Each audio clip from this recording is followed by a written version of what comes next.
Audio número 5. Evolución mística. Primera parte. Capítulo 2. Artículo 2.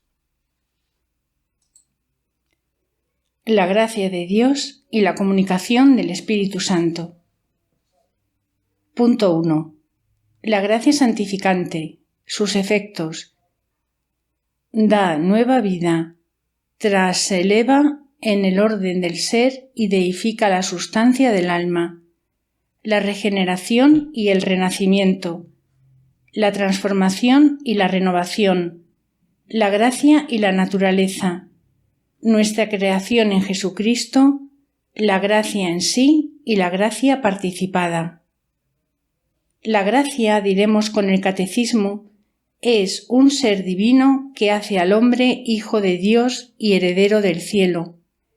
Con esto está dicho todo cuanto puede decirse. El caso es apreciar debidamente los términos de esta admirable definición, teniéndola más bien por un pálido reflejo de tal realidad, que no por una exageración atrevida. La gracia santificante nos da verdaderamente un ser divino, puesto que nos deifica, y un ser substancial o esencial, y no accidental, como muchos lo suponen, puesto que nos transforma hasta en lo más hondo, haciéndonos ser realmente, y no sólo parecer, semejantes a Dios, como hijos suyos de verdad, y no de puro nombre, o de meras apariencias.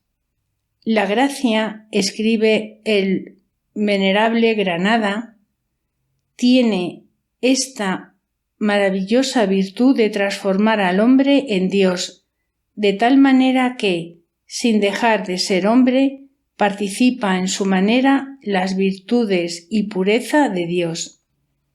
Es verdadera vida divina, y la vida es algo sustancial y esencial, y así la infusión de una nueva manera de vida nos eleva en el mismo orden del ser y no puramente en el del obrar, ni menos en el de aparentar, dice Santo Tomás. Si la gracia puede llamarse accidental con respecto al hombre, porque puede unírsele y quitársele sin que él deje de ser lo que es, con respecto al buen cristiano, al homo divinus, tan esencial es que sin ella queda muerto y reducido a la tierra del viejo Adán, pues ella es lo que le hace ser hijo de Dios y miembro vivo de Jesucristo. Si es cierto que, como dicen los teólogos, lo que está en Dios sustancialmente viene a estar accidentaliter en las almas. No puede, pues, ser en sí un mero accidente, porque los accidentes, aunque nos hagan aparentar muy distintos, nos dejan, sin embargo, con el mismo ser, y por eso pueden variar en un mismo sujeto.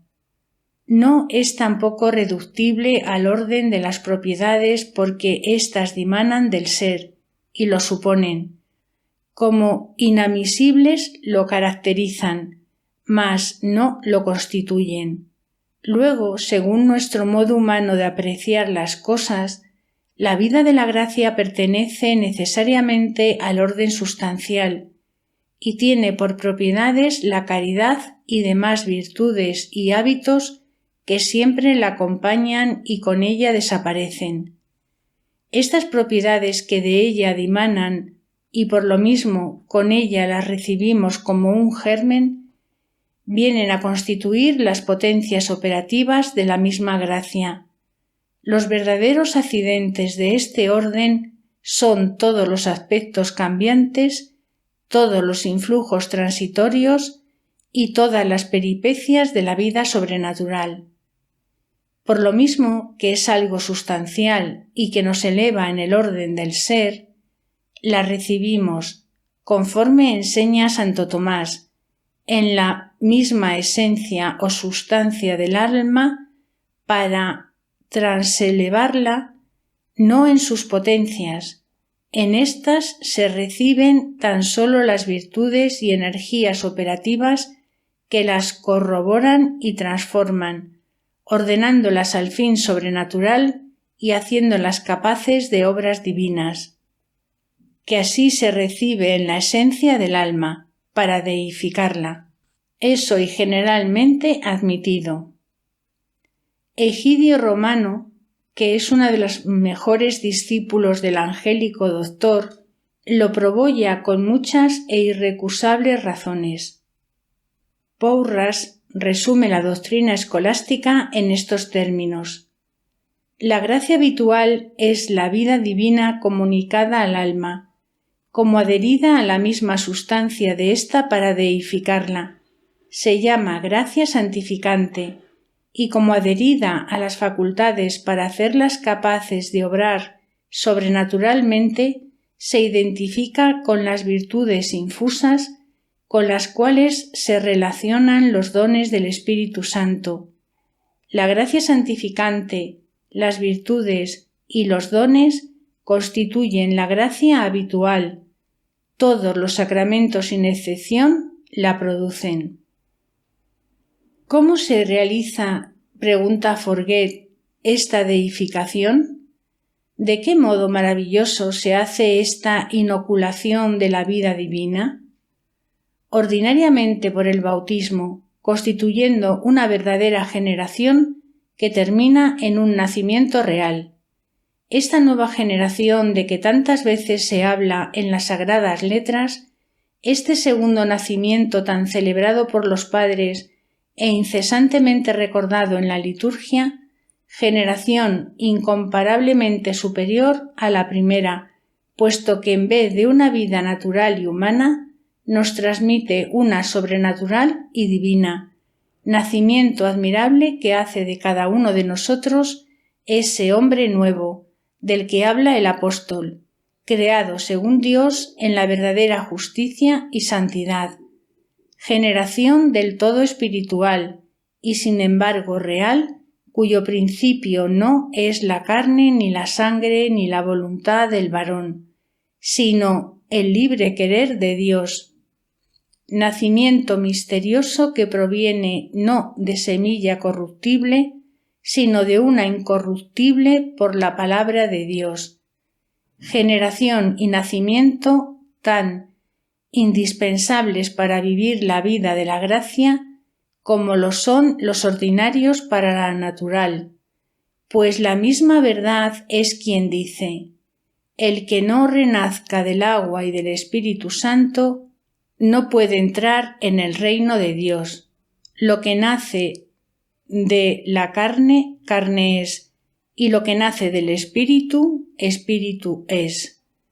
Mas, ¿cuál es la naturaleza de este elemento divino y regenerador que el bautismo deposita en nuestras almas y nos hace deiformes?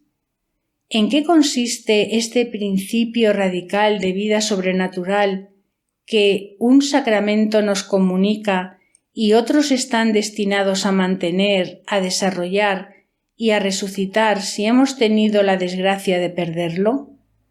Y puesto que este don precioso, causa formal de nuestra justificación y de nuestra deificación, es la misma gracia santificante, ¿qué cosa es esta gracia? He aquí el gran problema que nunca podrá nuestra pobre razón resolver, y que sólo se puede apreciar debidamente contemplándolo y admirándolo a través de los sagrados símbolos de la revelación y de las sublimes sentencias divinamente inspiradas o consagradas por la Iglesia. La gracia santificante es vida eterna en Jesucristo, y es también el don de Dios, el agua viva que apaga toda sed y que se convierte en las almas en una fuente de vida y energías divinas. Mas esto lo dijo Jesús del Espíritu que habían de recibir sus creyentes. Así, este divino Espíritu es quien, animándonos y como informándonos, nos hace vivir divinamente con la gracia de su misma comunicación y con la comunicación de su gracia. San Pablo desea a los fieles la gracia de nuestro Señor Jesucristo y la comunicación del Espíritu Santo, queriendo sin duda indicarnos con esas palabras, observa Santa Gertrudis, que la comunicación del Espíritu Santo se confunde en sus principios con la gracia del Salvador. Sabemos que el Espíritu Santo se nos da en el bautismo y en la confirmación. Hay, pues, en nosotros el cuerpo y el alma, elementos de la vida natural, y el Espíritu Santo, principio de la vida sobrenatural. Y he aquí por qué San Pablo nos dice también que somos templos del Espíritu Santo. Y esta gracia comunicada en sí misma, subjetiva e intrínsecamente, es decir, según la frase del Concilio Tridentino, esa viene a ser como la misma impresión del sello divino en nosotros, la unción que nos compenetra, nos ablanda y hermosea y santifica, y nos llena de fragancia, haciéndonos exhalar el buen olor de Jesucristo, y ser gratos a Dios. Es, en suma, transformación o renovación interior, que en nuestra misma naturaleza se produce con la comunicación, animación o presencia vivificadora del Espíritu Santificante. Esta gracia excede infinitamente a toda facultad creada y a todas las exigencias naturales de cualquier criatura, por excelsa que sea, por lo mismo que es una participación de la íntima vida, santidad y justicia divinas. Mas para pasar de la simple vida humana a una tan superior, necesitamos la animación de un nuevo principio vital, de un orden trascendente, que nos dé un nuevo ser sustancial, una como segunda naturaleza con sus respectivas facultades o potencias para poder vivir y obrar divinamente y producir frutos de vida eterna. Esa segunda naturaleza la constituye la misma gracia santificante, que radica en el alma transformada, así como esas potencias son las virtudes teologales y los dones del Espíritu Santo, que nos dan nuevos poderes o facultades, a la vez que elevan nuestras propias energías para que con ellas podamos producir obras sobrenaturales, según la moción del Espíritu que nos anima y cuya virtud les da todo el valor y mérito que tienen. Y todas las demás virtudes infusas, así como las mociones y gracias actuales, son otras tantas disposiciones o fuerzas superiores que confortan nuestra nativa flaqueza y nos ayudan a obrar según Dios. La gracia, dice Froget, hace en el orden sobrenatural el oficio de alma. Así como de la unión de ésta con el cuerpo resulta de una materia vil e inerte en un ser viviente y humano, así la gracia, verdadera forma de un orden superior, comunica a quien la recibe un nuevo ser, un ser espiritual y divino que hace del hombre un cristiano y un hijo de Dios. Y puesto que el ser es la perfección propia de la esencia, así como la operación lo es de las potencias, la gracia es recibirla en la misma esencia del alma, haciéndola participante de la naturaleza divina, mientras las virtudes que la acompañan se reciben en las distintas facultades para elevarlas y perfeccionarlas. Las virtudes infusas están, pues, implantadas en nosotros para elevar y transformar las energías de la naturaleza y hacerlas capaces de operaciones meritorias de vida eterna, como el injerto hace que una planta silvestre produzca frutos preciosos. Mas no se contenta el Divino Consolador con renovarnos, hermosearnos, enriquecernos y fortalecernos con sus gracias, virtudes y dones preciosísimos, sino que hasta se nos comunica y entrega a sí mismo, para ser como el verdadero principio superior de nuestra felicidad y de nuestra vida.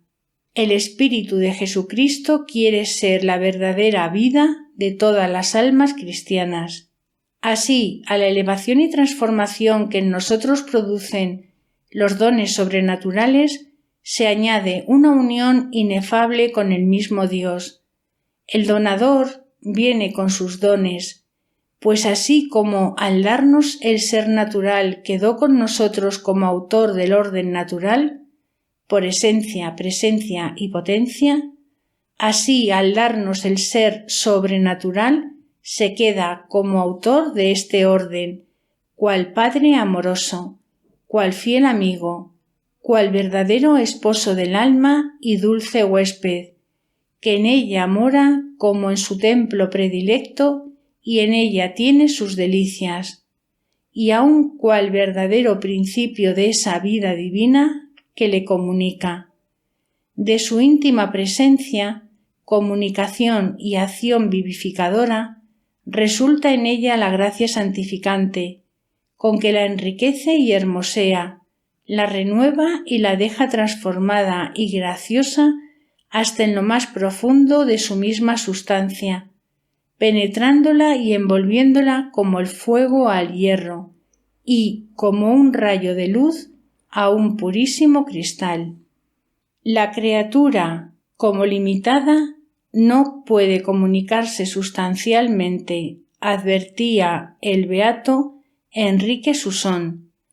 Mas Dios, que infinitamente sobrepuja las comunicaciones de las criaturas, se comunica en esencia de tal modo que a su infinita e íntima comunicación corresponde su misma sustancia comunicada con distinción de personas.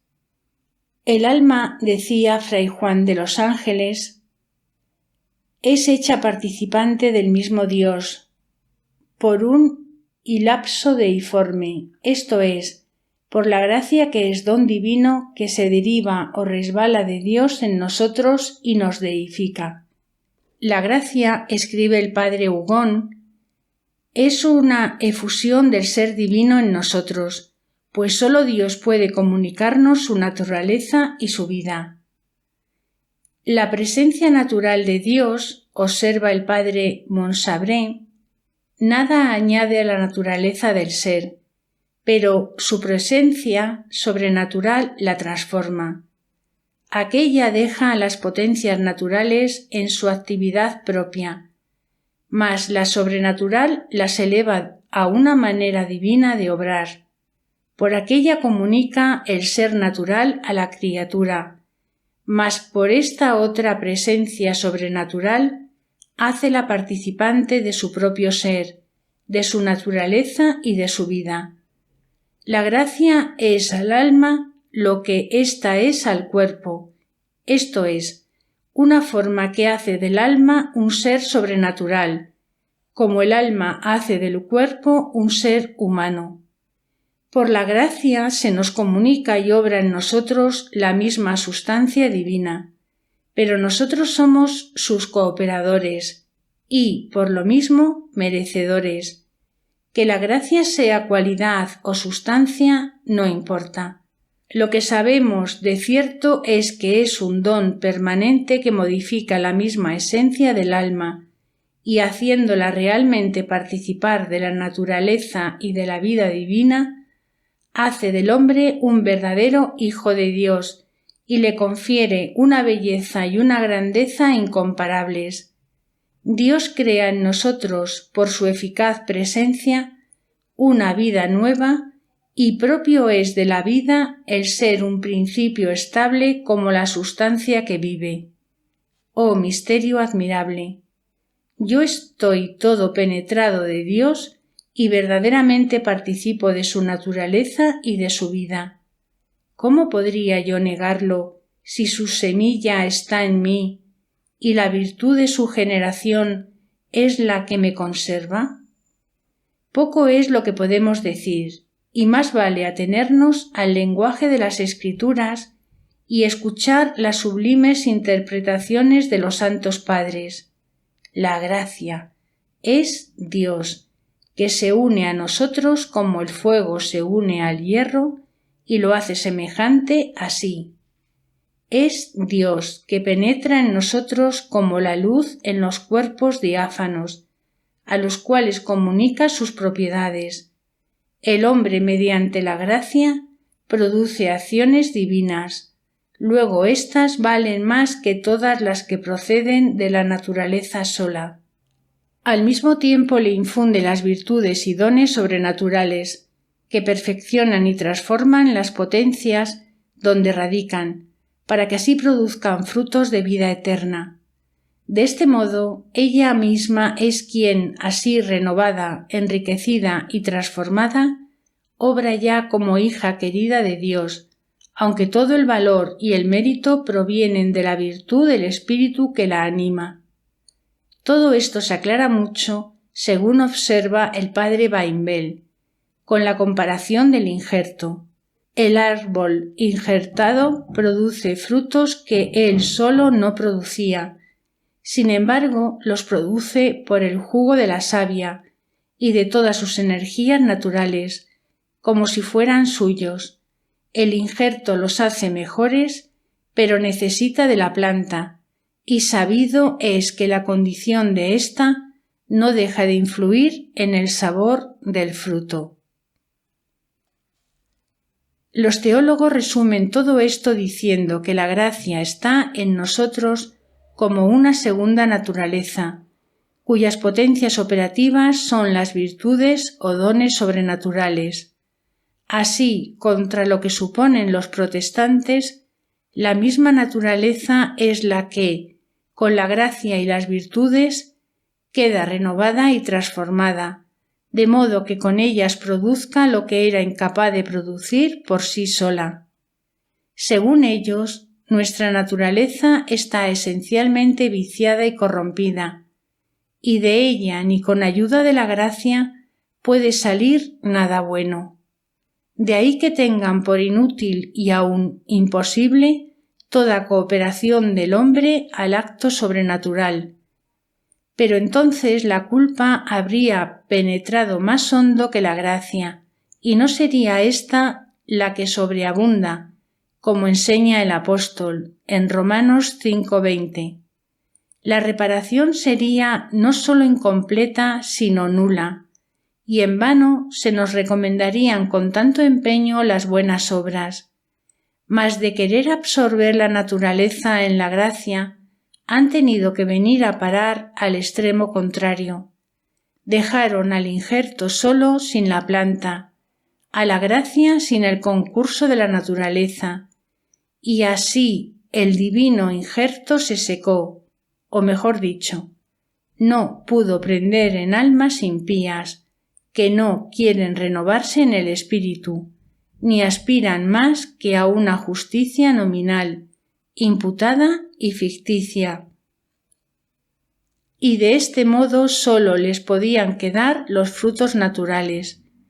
De ahí que hayan venido a parar a un puro naturalismo, a pesar de seguir llamándose cristianos y cristianos reformados.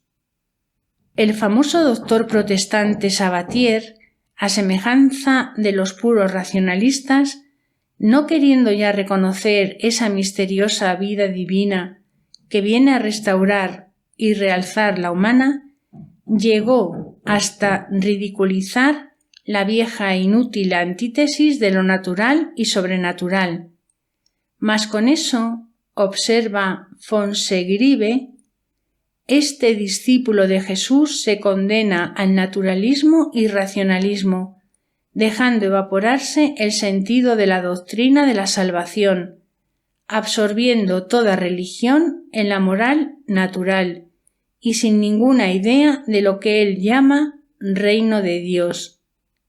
El catolicismo profesa que el reino de los cielos no es otra cosa sino la divinización, y en esta fundamental creencia se apoya toda la doctrina de lo sobrenatural. Claro está que el hacerse participante de la divina naturaleza no puede ser natural al hombre. De ahí la necesidad de la gracia y, supuesta la caída, de la redención. La eficacia de los sacramentos que, por virtud divina, introducen, mantienen o reintegran en el reino de la gracia, la necesidad del sacerdocio y de la Iglesia y la superioridad de la religión sobre la moral, puesto que la completa y perfecciona. Por la caridad, don de gracia, la vida divina es la que ya hace circular por las venas del cristiano la savia misteriosa de Jesucristo. Yo soy la vid, vosotros los sarmientos. Antes Lutero absorbía la naturaleza de la gracia, hoy los protestantes absorben la gracia en la naturaleza y hacen desaparecer lo sobrenatural. Mas el catolicismo proclamó siempre la existencia distinta y sobrepuesta de la gracia y la naturaleza. Nuestros padres lucharon contra Lutero en favor del libre albedrío y de la naturaleza.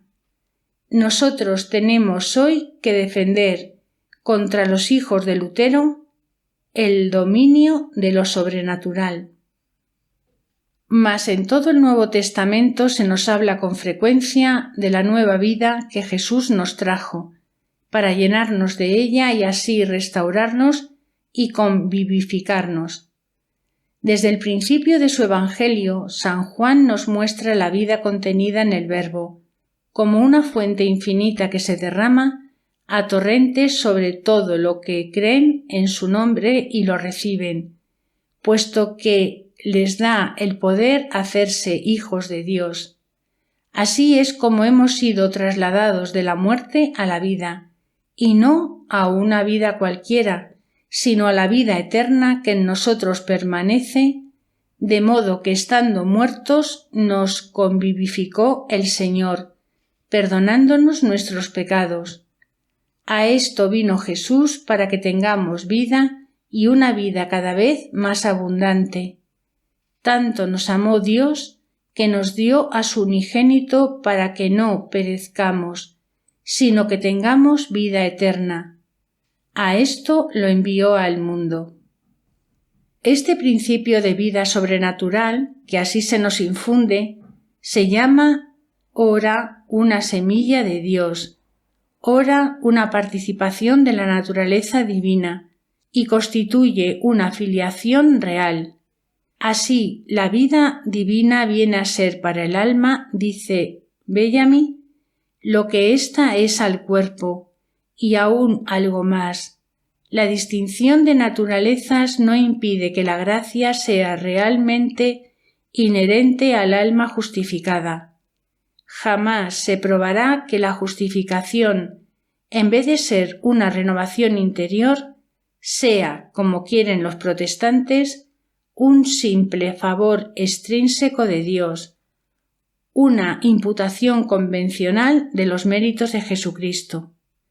Hay en nosotros una verdadera vida de orden superior al de la natural. La Escritura nos habla a cada paso de una renovación espiritual y de una regeneración, con que el cristiano es constituido en justicia, y posee en su corazón al Espíritu Santo, y lleva en sí el sello, la unción y aun la participación de la naturaleza divina.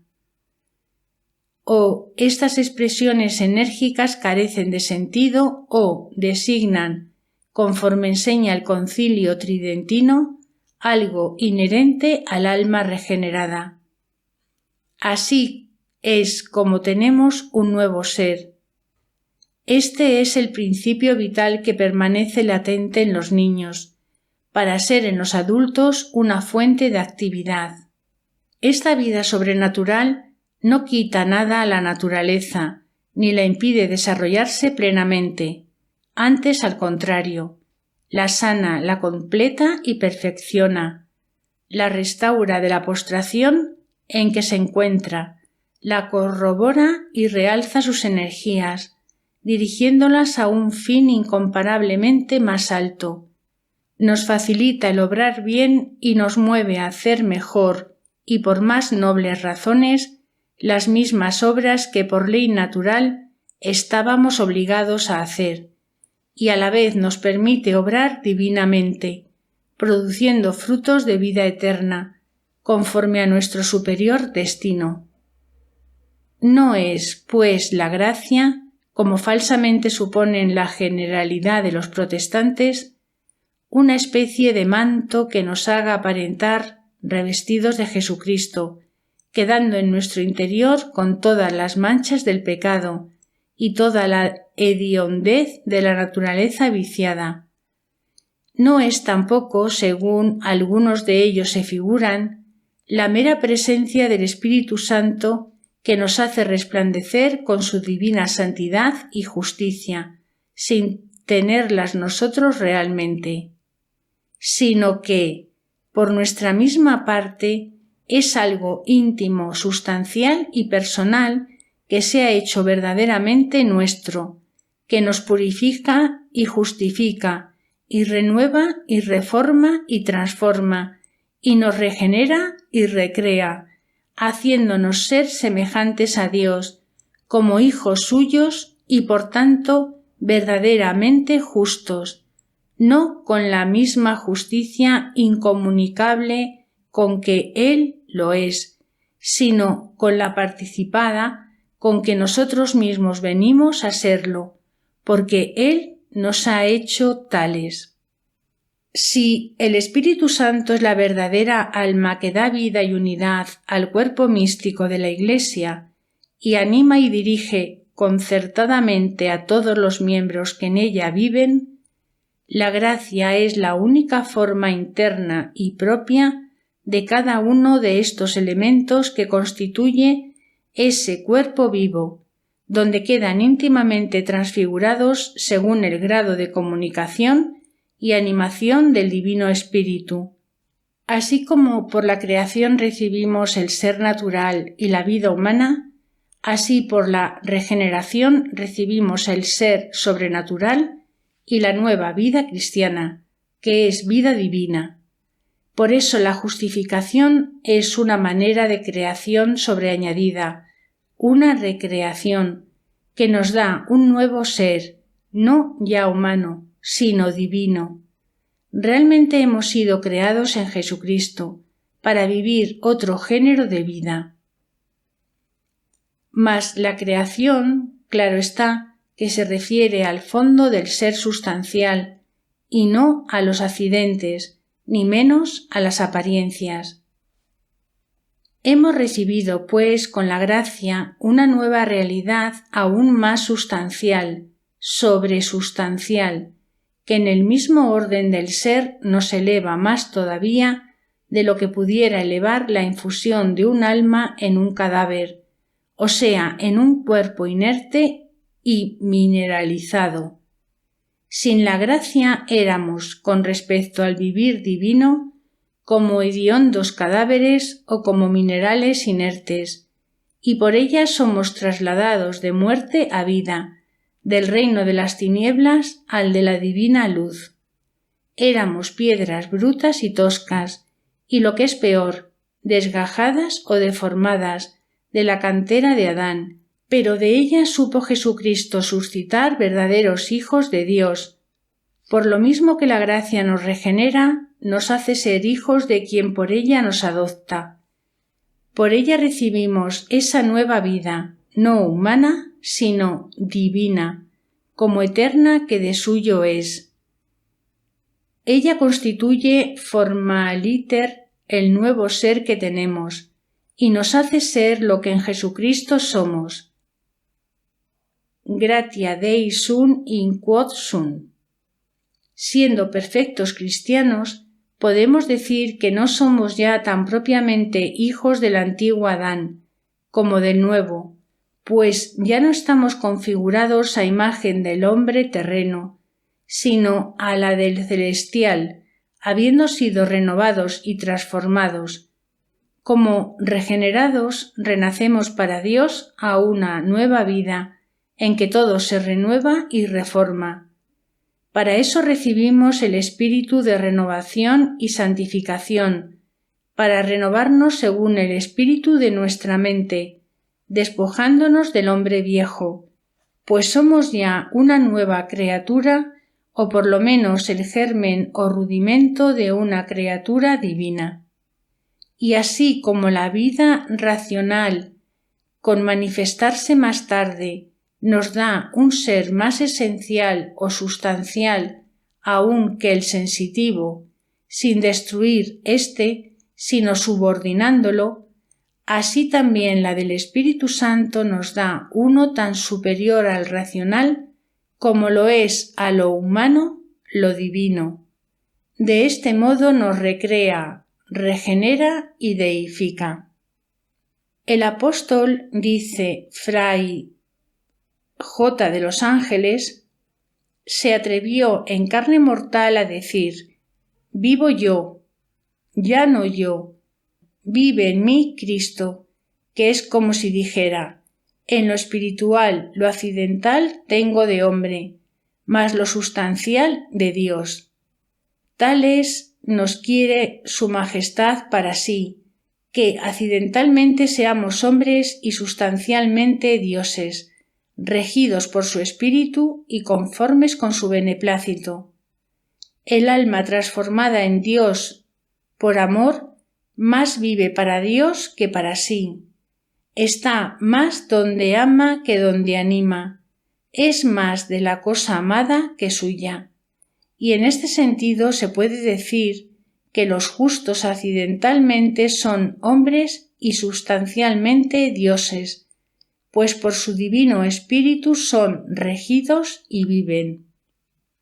Mas como Dios está infinitamente elevado sobre nuestra humilde naturaleza, y aún sobre toda la naturaleza posible, para deificarnos, hacernos semejantes a Él y verdaderos hijos suyos, tiene que obrar en nuestro ser una renovación y transformación profundísima, y esa forma interna y propia que nos hace ser, y no sólo reputarnos o aparentar, justos y deiformes, es lo que, a falta de otro nombre, suele impropiamente llamarse gracia o justicia creada, para distinguirla de aquella ipse iustus es y que únicamente se nos imputaría y no se nos comunicaría.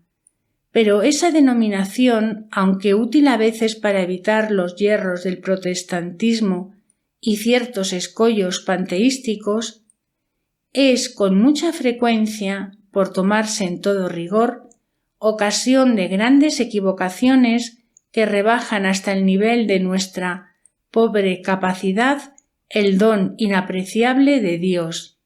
Si esa gracia fuera propiamente creada, entraría por necesidad en las condiciones esenciales de toda criatura. Sería parte de la misma naturaleza, o sea, de la creación natural, y así mal podría deificarla. Al recibir nosotros esa nueva forma, tendríamos a lo sumo de participación de otra naturaleza superior a la nuestra, de otra simple criatura, y no esa inefable participación de la misma vida divina. No es, pues, ella creada, sino nosotros según ella, puesto que al recibirla recibimos un nuevo ser, somos creados en Jesucristo, quedando en él hechos deiformes y siendo transformados y renovados por el Espíritu Santo. Lo creado puede ser aniquilado o destruido. La gracia, como vida eterna que es, no puede perecer, como ni tampoco la caridad, propiedad suya, que la acompaña siempre, la cual, como vínculo de perfección, non evacuatur, a diferencia de la fe y la esperanza que, como de suyo imperfectas, se desvanecen en la gloria, y por eso mismo no son propiedades inseparables de la gracia, sino las únicas virtudes infusas que pueden subsistir sin ella, suscitando en nosotros el Espíritu Santo los correspondientes actos semivitales, aunque no tengamos vida, para disponernos con eso a recibirla. Accedentem ad Deum oportet credere. Punto 2. La comunicación del Espíritu Santo y la santidad comunicada, la vida de la cabeza y la de los miembros, dignidad de los hijos de Dios, la filiación adoptiva y la natural, la participación real del mismo Espíritu de Jesucristo. Para que mejor se comprenda la contraposición de la gracia que se dice creada y la increada, que es el mismo Espíritu Santo, aunque mejor se diría entre la gracia participada y la gracia en sí, nos conviene recordar el compendioso y significativo símbolo orgánico, esta última gracia que nos hace amables a los ojos de Dios, esa gracia que, siendo en sí vida eterna, apareció entre nosotros y se nos manifestó en el tiempo, se nos comunica o participa al ser incorporados con nuestro Señor Jesucristo. En Él estaba la vida, y esta vida, que es nuestra luz, nos vivifica e ilumina al recibirle y seguirle, haciéndonos ser hijos de Dios, participantes de la naturaleza divina, y por lo tanto dioses, hijos de la luz y luz del mundo. En Jesucristo como cabeza reside la plenitud del Espíritu, que de allí redunda en todos los miembros que no ofrecen resistencia, quedando así convivificados en Cristo. Mas una cosa es la vida participada, propia e íntima de cada miembro, recibida de la cabeza según una donación especial, y otra la vida plena de la misma cabeza, Cristo, dador y comunicador de las gracias. Y, sin embargo, toda esta gracia es vida eterna en Jesucristo, de cuya plenitud recibimos todos. Y así cuantos realmente viven de la vida de la gracia pueden decir, con tanta más verdad cuanto más intensamente vivan, que su vivir es Cristo y que ya no son ellos quienes viven, sino Jesucristo en ellos. Si la gracia apareció en Jesucristo, observa Santa Gertrudis, es que existía ya. Hay que considerar, cuando se hable de la gracia, dos estados: el de la gracia increada, por el cual ésta se confunde con Dios, y el de la gracia creada, comunicada, por el cual venimos a participar de Dios. La gracia es en sí misma la comunicación que Dios nos hace de lo que Él es por naturaleza, o, en otros términos, cuando recibimos la gracia creada, es por una participación con la gracia increada, que es Dios. Entonces venimos a ser participantes de la naturaleza divina. La sustancia del alma, dice San Juan de la Cruz, aunque no es sustancia de Dios, estando unida con Él y absorta en Él, es Dios por participación, lo cual acaece en el estado perfecto de vida espiritual. Puede la sustancia divina, advierte el padre Godínez, estar tan íntimamente como embebida en el alma que ésta obre como un remedio a lo divino, entienda y ame a lo divino, y entonces es Dios como alma asistente de nuestra alma, que produce unos actos tan aquilatados que ni la gracia habitual ni la caridad, fuera de esta unión, los puede producir. Por eso, el mismo Salvador quiere que todos sus fieles sean una misma cosa con Él. Y así se cumplió en los primitivos, de quienes se escribe que tenían una sola alma y un solo corazón. Sin embargo, todos ellos vivían y eran justos, no con aquella misma gracia capital, con que Él vive y es justo y justificador, sino con la que, derivada de Él, como cabeza, informa y vivifica los diversos miembros que en Él y por Él viven.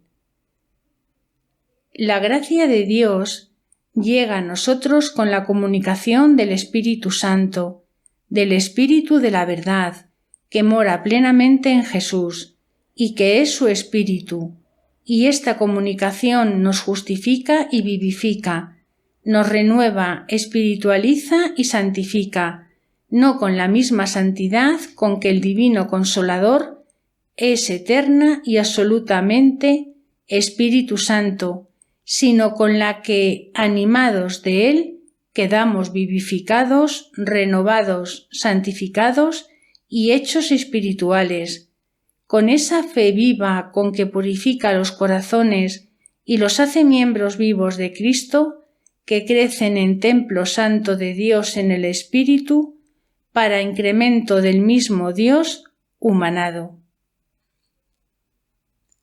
Grande es la diferencia, exclama San Agustín, entre la luz iluminante y la luz iluminada, entre la sabiduría creatriz y la sabiduría creada, entre la justicia justificante y la justicia obrada por la justificación. Todos bebemos, pues, del mismo Espíritu, que es la fuente de agua viva que desde nuestros corazones salta la vida eterna.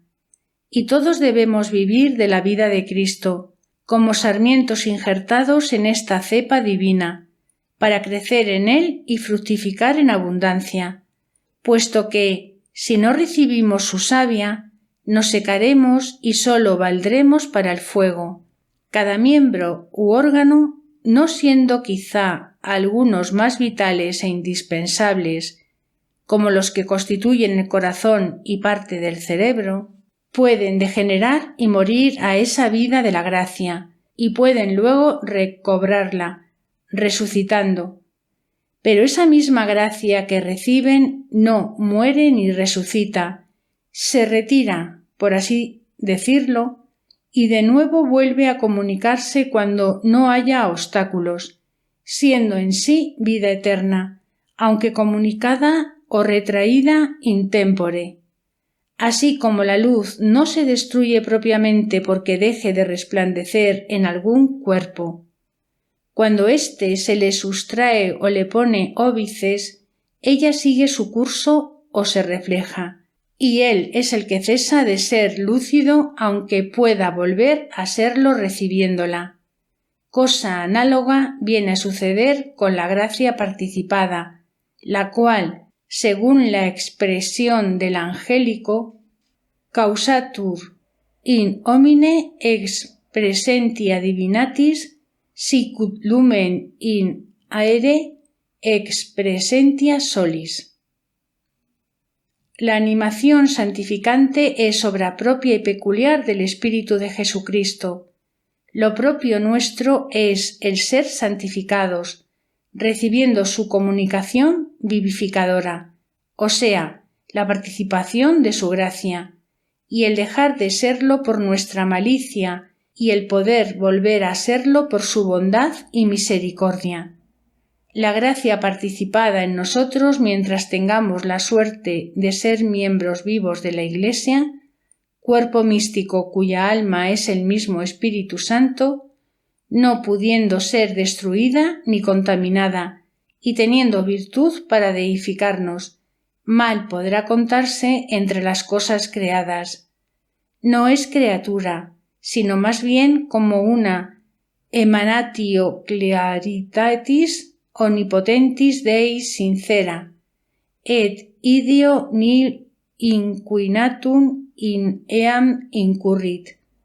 Candor es enim lucis eterna, et speculum sine macula Dei maiestatis, et imago bonitatis ilius.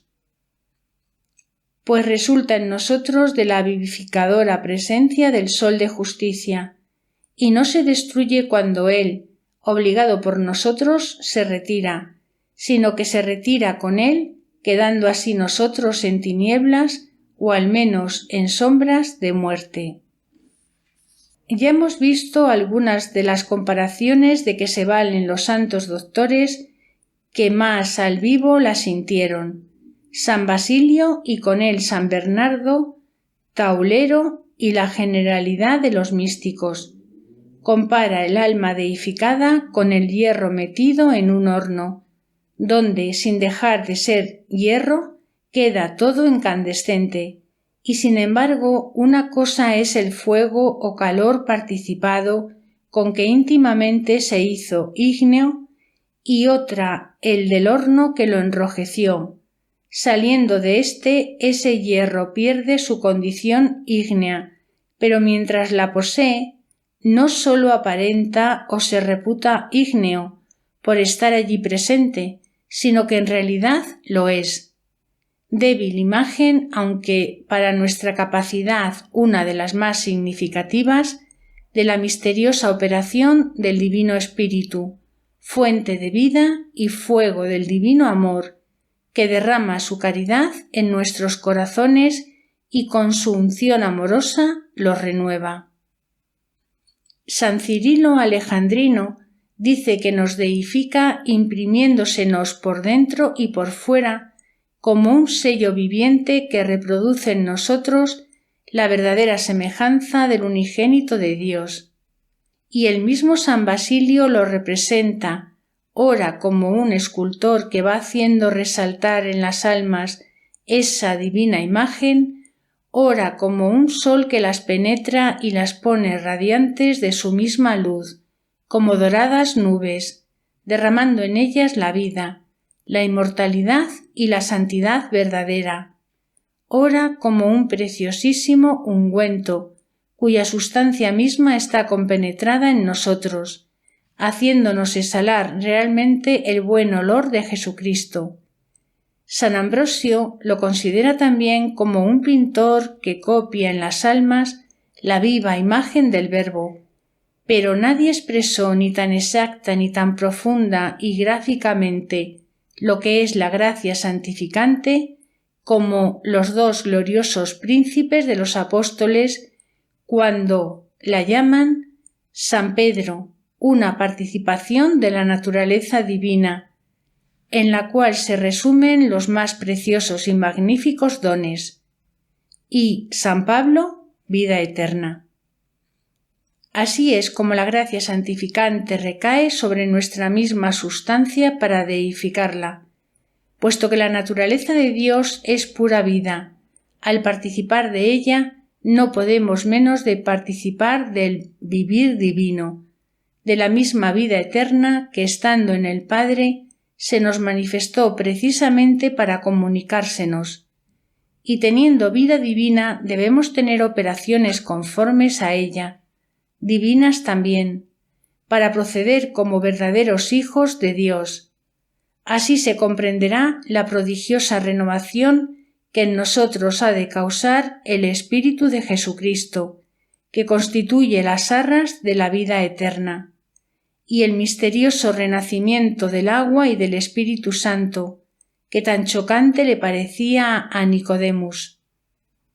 Esto nos eleva a una dignidad tal que casi parece confundirse con la del unigénito del Padre, a cuya imagen nos configuramos, como hermanos y coherederos suyos, y que por eso se llama también primogénito entre muchos hermanos, ya que por su gracia venimos a ser en cierto modo lo que Él es por naturaleza, mas aquí está la distancia infinita que tan humildes mantiene a los santos, quienes a fuerza de crecer en Dios logran sentir más al vivo lo que representan su propia nada y el todo divino, sus nativas miserias y las inagotables misericordias de nuestro amorosísimo Salvador, que tanto se anonadó para engrandecernos.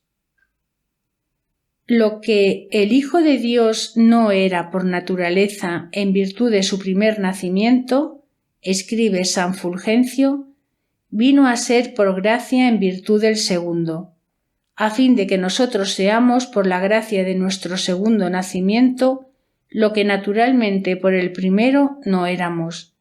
El nacer Dios del hombre es una gracia que nos hace, y un favor del todo gratuito es también el que recibimos cuando, por la munificencia de un Dios nacido de la carne, venimos a ser participantes de la naturaleza divina. La divina filiación de Jesucristo como Verbo del Padre es natural y necesaria. La nuestra es resultado de una adopción libre y gratuita.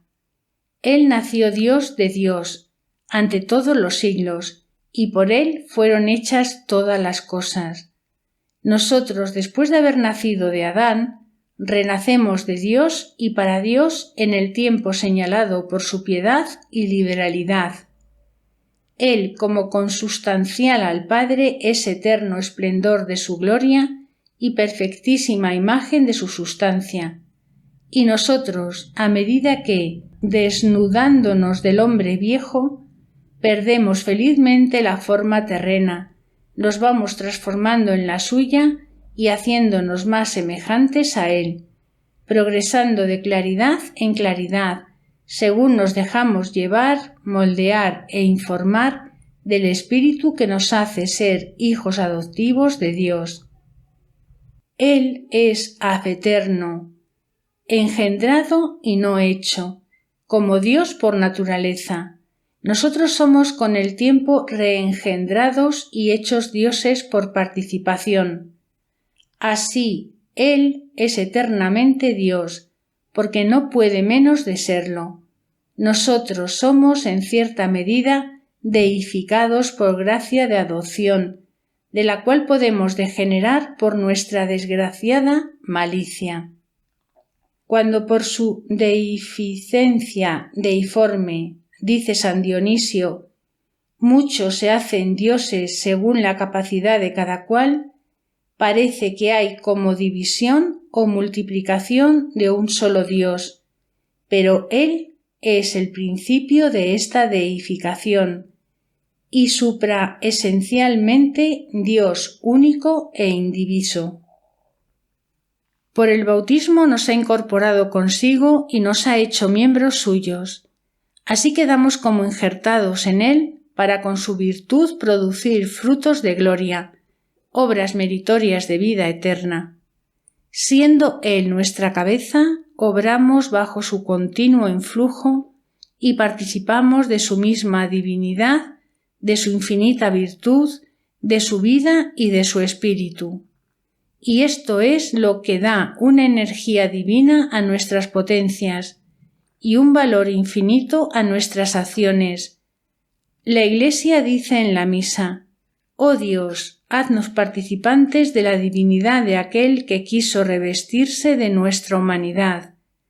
Y en el oficio del Santísimo Sacramento repite las palabras de San Atanasio, citadas por Santo Tomás: «El Hijo de Dios tomó nuestra naturaleza para hacernos dioses».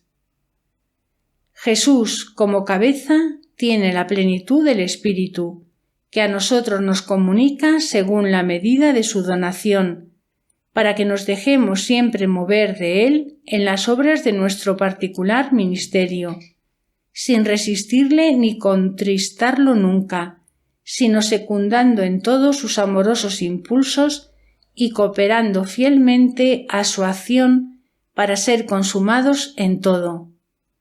Pues en tanto somos cristianos e hijos de Dios, en cuanto estemos animados y nos dejemos regir y mover del Espíritu de Jesucristo.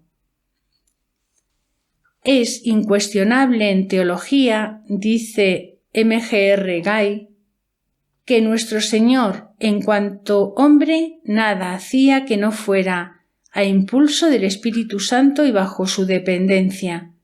Nosotros también, en Jesús, por Jesús y como Jesús, tenemos en nosotros y para nosotros al Espíritu Santo, que viene a ser nuestro espíritu propio y característico, según está escrito. Quien se adhiere al Señor es ya un espíritu con Él. Y en otro lugar, en Romanos 8:9, quien no tiene el Espíritu de Cristo no pertenece a Cristo. Al contrario, los verdaderos cristianos, los verdaderos hermanos y miembros de Cristo, los hijos verdaderos del Padre, son aquellos a quienes el Espíritu de Dios anima y gobierna. Romanos 8:14. El Espíritu Santo está en nosotros como fondo viviente y permanente de nuestro ser sobrenatural, y viene a ser el principio de todas las obras que este santo estado debe producir. El Espíritu Santo, añade Bellamy, es en cierto modo el espíritu propio y personal de Jesucristo, que dispone de él como Dios y como hombre. Constituye, por decirlo así, su bien de nacimiento, es como el consagrador nato de su santa humanidad, a la cual se comunica para siempre cuanto es posible fuera de la unión hipostática. En nosotros, al contrario, es siempre un huésped de origen forastero, cuya venida puede ser tardía y la partida acaso muy temprana. Se nos da, o mejor, se nos entrega con mucha largueza, pero sin embargo con cierta medida, fijada por el divino dador, que es el único que le conoce. Lejos de ser perfecta desde un principio, esta medida puede aumentar incesantemente en maravillosas proporciones, según que nosotros mismos nos entreguemos a él más por el amor. Hay innumerables grados de la unión divina, cuyos lazos pueden irse estrechando indefinidamente. Esta unión, cada vez más íntima, se traduce por un aumento de gracia santificante, o sea, por una asimilación real y cada vez más perfecta con Dios. Cualquiera que sea el origen de esta gracia y el modo como se manifieste, va siempre acompañada de una comunicación más íntima y más abundante del Espíritu Santo. Así, entre él y el alma justa se produce un nuevo modo y un nuevo grado de unión, llamada por Santo Tomás una misión invisible del Divino Paráclito. Nuestra unión con el Espíritu Santo es, pues, progresiva.